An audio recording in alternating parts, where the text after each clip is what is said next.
साथियों नमस्कार। आप सभी को हमारे इस चैनल गॉड कबीर में स्वागत एवं अभिनंदन है। साथियों, आप सभी हमारे द्वारा बताए गए सवालों या संशय या शंका का समाधान जो इस वीडियो में बताया गया, आशा करता हूँ आप सभी को वीडियो अच्छा लगा होगा। आपने प्यार दिया, आपने दुलार दिया, ऐसे ही इस वीडियो को लाइक शेयर करते रहिए। आज का आपका अगला सवाल है साथियों, मैंने पहले एक दिन पहले बात किया था आत्म साक्षात्कार, आत्मज्ञान किसे कहते हैं, आत्मज्ञान क्या होता है। साथियों, मुझे पूर्ण विश्वास है कि आप लोग ने इस वीडियो को पूरा देखा होगा और आप अच्छे से समझ गए होंगे कि आत्मज्ञान क्या होता है, आत्म साक्षात्कार किसे कहते हैं। इसी कड़ी में साथियों आज का हमारा वीडियो है आत्मज्ञानी।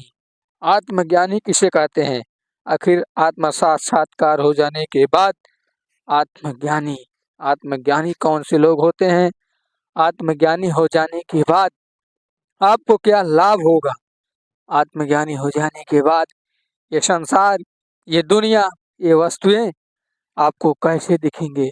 साथियों, मैं आपसे पहले भी कह चुका हूँ और आज भी कह रहा हूँ और बार बार कह रहा हूँ, अगर आपको इस संसार में जन्म मरण नामक रोग से छूटना है, हमेशा हमेशा के लिए मुक्त होना है, तो सबसे पहले आपको आत्मज्ञानी बनना पड़ेगा।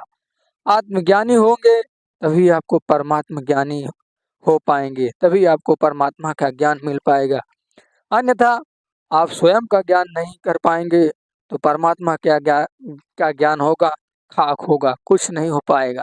आप जैसे हैं वैसे रहेंगे, यही करते गुजारते देखते देखते लक्ष्य और राशि की योनियों में पहुंच जाएंगे। ना ही आपके जीवन के उद्देश्य पूरा होंगे, ना ही आपके ख्वाबे, ना ही आपके सपने सपने ही रह जाएंगे। इसलिए साथियों, इसका अगला वीडियो जरूर देखिए। आत्मज्ञान क्या होता है, आत्म साक्षात्कार होता है। आज मैं नेक्स्ट स्टेज पे पहुंचा हूं साथियों। आज बात करूंगा कि आत्मज्ञानी किसे कहते हैं, आखिर आत्मज्ञानी की श्रेणी में कौन से लोग आते हैं। अगर आप आत्मज्ञानी हो गए हैं तो ये संसार जो आपके सूक्ष्म, जो आपके भौतिक आंखों से दिख रहा है, आपके साथ जो भी क्रियाएं हो रही है, जो भी घटनाएं हो रही है, तो आपको कैसा लगेगा। साथियों, अगर आपके अंदर आत्मज्ञानी हो गया होगा तो सबसे पहले संसार की जितनी भी वस्तुएं आपको दिख रही हैं, ये की सारी आपको नश्वर दिख रही होंगी। इसमें आपका इंटरेस्ट बिल्कुल नहीं होगा। पहले आप इनके पीछे भागते थे, लेकिन आज अगर आप आत्मज्ञानी हैं तो ये सारे के सारे आप कंट्रोल में हैं। साथियों, मैं एक उदाहरण देता हूँ। आज इस दुनिया में शारीरिक रोग नहीं, मानसिक रोग है। आज हर इंसान मानसिक रोग से ग्रसित है। रोग सारे चेकअप करवा रहे हैं, अल्ट्रासाउंड, एक्सरे, न्यूरे, साइंटिफिक, जितनी भी जांचें हैं टेक्नोलॉजी में, लोग सारे के सारे जांचें करा रहे हैं। फिर भी डॉक्टर ये पता ही नहीं कर पा रहा है कि इनको कौन सा रोग हुआ है। तो साथियों, ये सब मानसिक रोग हैं, ये सब मानसिक रोग हैं साथियों। मानसिक रोगों की कोई दवा नहीं होती।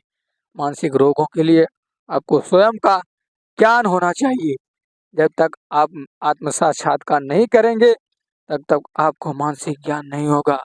साथियों, मानसिक ज्ञान की सबसे बड़ी यही बात है, जब आप आत्मज्ञानी हो जाएंगे तो मन पर भी आपको कंट्रोल हो जाएगा। मन आपके काबू में हो जाएगा, न कि मन के काबू में आप हैं। आप लोग मानसिक बीमारी के कारण क्यों बन रहे हैं, क्योंकि लोग मन के काबू में इस सारी वस्तुओं को मान बैठे हैं कि ये सारी वस्तुएं, इनसे ही हमारा अस्तित्व है, हमारा खुद का कोई अस्तित्व नहीं है। साथियों, इसीलिए पुनः आपसे निवेदन करूंगा कि आप सारे लोग आत्मज्ञानी बनिए। जब तक आप आत्मज्ञानी नहीं बनोगे तब तक आपको आत्म साक्षात्कार नहीं होगा। तो साथियों, बात करते हैं कि आत्मज्ञानी के लक्षण क्या है, कैसे ये पता करें कि आप आत्मज्ञानी है या वो महापुरुष जो आत्मज्ञानी थे उनके क्या लक्षण है, क्या आत्मज्ञानी पुरुष को मोक्ष हुआ।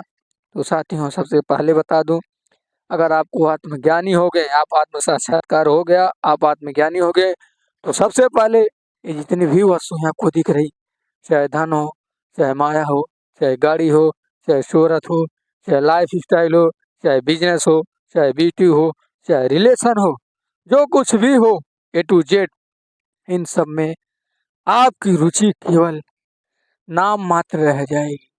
अर्थात आपका मन आपके हाथ में होगा, आपकी जो जिज्ञासाएं थी वो भी आपके पास होगी। इन सब में आप इंटरेस्टेड नहीं होंगे, इंटरेस्ट होंगे, लेकिन बस जितनी आपकी ज़रूरत है, आप ज़रूरत से ज़्यादा इनके पीछे नहीं भागेंगे, क्योंकि आपका कंट्रोल आप स्वयं हैं। इससे पहला तो ये हो गया, इस संसार की वस्तुओं में किसी भी प्रकार का आपका इंटरेस्ट नहीं रहेगा। ये सारे के सारे आपको नश्वर दिखेंगे। जल हो, पृथ्वी हो, आकाश हो, जीव हो, जो भी हो, यूनिवर्सल के अंदर जितनी चीज़ें आपको दिख रही हैं, ये सारे के सारे आपको नश्वर दिखेंगे। केवल परमात्मा ही सत्य दिखेगा, बाकी ये पूरी दुनिया मिथ्या और झूठ दिखेगी। ये आकाश पाताल जो भी कुछ है, ये सारे के सारे आपको मिथ्या दिखेंगे, केवल परमात्मा आपको सत्य दिखेगा और आप हमेशा परम आनंद में रहेंगे। आपको आनंद की अनुभूति होगी, आप हमेशा खुश रहेंगे, आप शारीरिक और मानसिक रोग से मुक्त रहेंगे, आप आज़ाद रहेंगे। बस आपके जीवन का एकमात्र उद्देश्य रह जाएगा मोक्ष।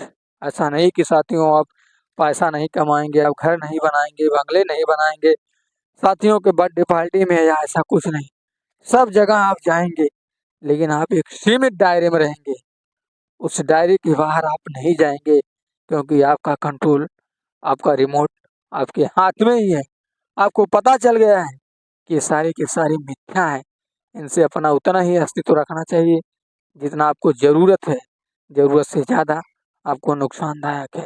आज संसार में देखिए साथियों, लोग भक्ति के नाम पर देखिए क्या क्या कर रहे हैं, कौन सी वाह आडंबर कर रहे हैं। ऐसा क्यों कर रहे हैं? क्योंकि उनको आत्मज्ञान नहीं है।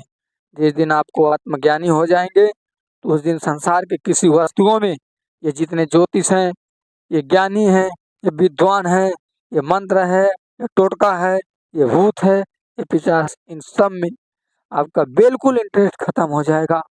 आप इनको देखकर भी अनदेखा कर देंगे, क्योंकि आपको पता चल जाएगा ये सारे के सारे आत्मा जीव को बांधने के लिए, ताकि जीव स्वयं का साक्षात्कार न कर पाए, इसलिए उसको मंदिरों में, मूर्तियों में, मस्जिदों में, तीर्थों में, इन कथाओं में, इन सब में उसको बांध के रखा गया, ताकि वो आत्म साक्षात्कार नहीं कर पाए।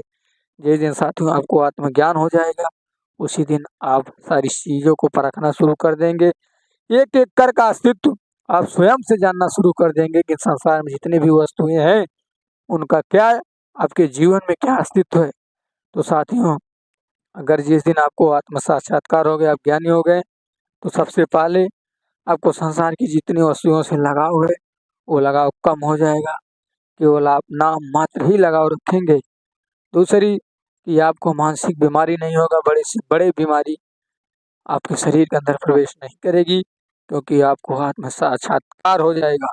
दुनिया की कोई ऐसी बीमारी नहीं है जो आपको लग जाए। आप इसी दुनिया में देखिए, हमारे ऋषि महर्षि कई सौ वर्षों तक जीते थे, लेकिन उनको कभी रोग नहीं होता था। अगर छोटा मोटा रोग होता भी था, तो वो अपने ध्यान से, अपनी शक्ति से, अपनी एनर्जी से ठीक कर लेते थे। क्यों? क्योंकि साथियों, वो आत्मज्ञानी थे। उन्हें पता था इस संसार की कोई ऐसी वस्तु ही नहीं है जिसकी तुलना हमसे की जाए। इसको कहते हैं आत्मज्ञानी। इसीलिए कहा जाता है, ईश्वर अंश जीव अविनाशी, जड़ चेतन आनंद सुख राशि। साथियों, हमारे अंदर जो चेतना है, वो परमात्मा की चेतना है। उसकी तुलना इस संसार में किसी भी वस्तु से नहीं की जा सकती, चाहे वो जल हो, चाहे आकाश हो, वायु हो, एयर हो, पवन हो, किसी भी वस्तु से। साथियों, आप स्वयं देखिए, स्वयं सोचिए, स्वयं ये ज्ञान कीजिए कि संसार में सारे वस्तुओं की कुछ न कुछ कीमत है, लेकिन इंसान की कोई कीमत नहीं। क्योंकि इस धरा पे, इस यूनिवर्सल में अगर कोई भी महत्वपूर्ण वस्तु है, वो है इंसान। लेकिन अपनी वास्तविकता न जानकर इंसान ऐसा हो गया है जैसे कस्तूरी कुंडल बसे वृक्ष खोजत बन माही। वृक्ष के अंदर ही कस्तूरी है, लेकिन उसको ज्ञान न होने के कारण वो जंगलों में फिरता फिरता मौत के मुंह में चला जाता है। ऐसे इंसान को आत्मज्ञान न होने के कारण इंसान इन बाहरी क्रियाओं में, इन बाह्य आडंबरों में, तीर्थों पे जाना, व्रत करना, मंगलवार को ये काम नहीं करना, सोमवार को ये काम नहीं करना, मंगलवार को आप सुबह उठकर नहा धोकर पूजा करेंगे, लक्ष्मी आपको सदा हमेशा बनी रहेगी, आपको धन की कमी नहीं होगा। आप हमारे वीडियो को शेयर नहीं करेंगे तो आपकी माँ मर जाएगी। भगवान की स्टेटस लगाकर आप ये नहीं करोगे तो ये नहीं होगा। साथियों, ये सारे के सारे बाह्य आडंबर है, ये सारे के सारे अज्ञानता है। आपको स्वयं साक्षात्कार न होने के कारण ये सब सारे आपको प्रिय लगते हैं, लेकिन जिस दिन आप आत्मज्ञानी हो जाओगे, आत्मज्ञान को परख जाओगे, उसी दिन से ये सारे के सारे आपको मिथ्या लग जाएंगे। ये जितने भी गुरु आपको दिख रहे हैं संसार में, सारे के सारे आपको मिथ्या दिखेंगे। ये सारे के सारे आपको बाह्य आडंबर दिखेंगे। इनको एक सेकंड नहीं लगेगी आपको छोड़ने में। इसलिए कहते हैं कि स्वयं का साक्षात करो, स्वयं को जानो कि वास्तव में आप कौन है। आप स्वयं को जानो। आप अपने आप को ही नहीं जान रहे, अपने आप को आप एक इंसान मान के बैठे हैं। इसलिए आप इन संसार की जितनी भी वस्तुएं हैं, पदार्थ हो, जो कुछ भी हो, आप उसको अपना मान के बैठे हैं और अपना अस्तित्व उससे मान के बैठे हैं, जबकि ये पूरा का पूरा रॉन्ग है। संसार की जितनी भी वस्तुएं हैं, जितनी भी क्रियाएं हो, चाहे भौतिक हो, अभौतिक हो, रासायनिक हो, भौतिक हो, सारे के सारे आप इंसान ने ही बनाया है। तो आप स्वयं सोचिए, जो मूर्ति मंदिर में रखी है वो भी किसी इंसान ने ही बनाया। बड़ी दुख की बात है कि इंसान अपने द्वारा बनाई गई मूर्ति को पूजा करता है, लेकिन उस ईश्वर को नहीं बना मानता जिसने हम जैसे लोगों की मूर्ति बनाई है। तो दुख के बाद कहना पड़ा है साथियों, ईश्वर अपने द्वारा, इंसान अपने द्वारा बनाई गई हुई क्रियाओं को, मूर्तियों को पूजता है, लेकिन ईश्वर ने आप जैसे मूर्तियों को कलाकार किया, उसको क्यों नहीं पूजते हो? क्योंकि आपको स्वयं का ज्ञान ही नहीं है। वो मूर्ति जो है उसको आपने ही बनाया। ये परंपरा जो भी है, नदियों में नहाने से पाप धुल जाते हैं, नदियों में नहाने से पाप धुल जाते हैं, ब्राह्मणों को दान देने से पाप कट जाते हैं, ये सारी की सारी एक परंपरा है, एक क्रियाएं हैं जिसे आपने बनाया है, ना कि ईश्वर ने बनाया। तो साथियों, ये आप मान बैठे हैं, भूल गए हैं कि आपके द्वारा बनाए गए ये जितने भी परंपरा है, जितने भी सिद्धांत हैं, ये सारे के सारे नष्ट हो जाएंगे। इनसे आपका कोई अस्तित्व नहीं, कोई कुछ नहीं है।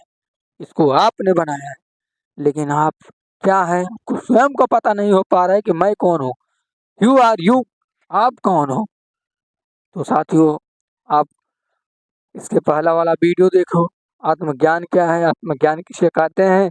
इसके बाद आत्मज्ञानी बनो। आत्मज्ञानी जिस दिन बन जाओगे, उस दिन संसार में जितनी भी क्रियाएं हो रही हैं और आपके साथ जो भी क्रिया हो रही है, वो आपको धीरे धीरे सारा खेल समझ में आ जाएगा। सारा खेल समझ में आ जाएगा तो आप सांसारिक और आध्यात्मिक दोनों तरह के लाभ पाएंगे और अपने जीवन के परम उद्देश्य मोक्ष प्राप्त होंगे। मोक्ष को प्राप्त करने के लिए साथियों बस एक ही मार्ग है, जिसको बोलते हैं ज्ञान मार्ग। आप बाह्य आडंबरों से हटकर ज्ञान मार्ग अपनाइए। अब देखिए, हमारे ऋषि महर्षि क्या ये भी ऐसी क्रिया करते थे? क्योंकि उनको पता है कि इन बाह्य आडंबरों से, मूर्ति पूजा, गंगा स्नान, ये देखने से, ज्योतिष विद्याकार की विद्या से कुछ होने वाला नहीं है।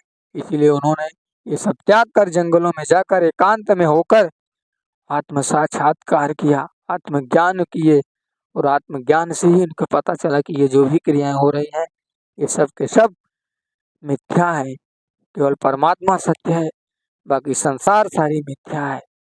जब ये ज्ञान आपको हो जाएगा, तब आप देव, ऋषि, गण, गंधर्व आप आसानी से क्लियर कर पाएंगे कि किन महानुभावों का मोक्ष हुआ है, किसका नहीं।